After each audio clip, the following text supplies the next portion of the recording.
yellow thing on the ground, or facing down. Oh wait, no, that is 20, because that one's facing down as well. The middle one is facing down.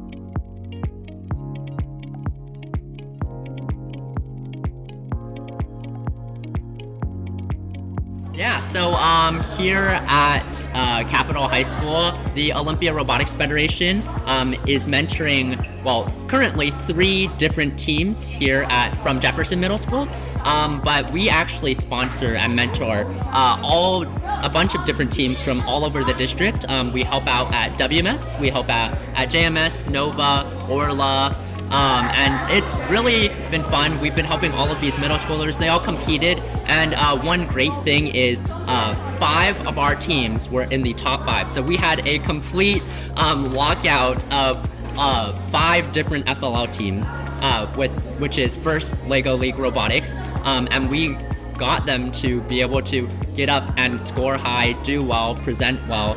It takes a lot of work. These middle schoolers are doing a lot. They're building robots. They meet for 2 hours, multiple times a week.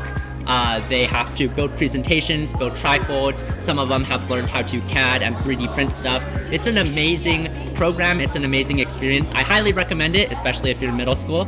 And yeah, here at Olympia Robotics Federation, we do all of that.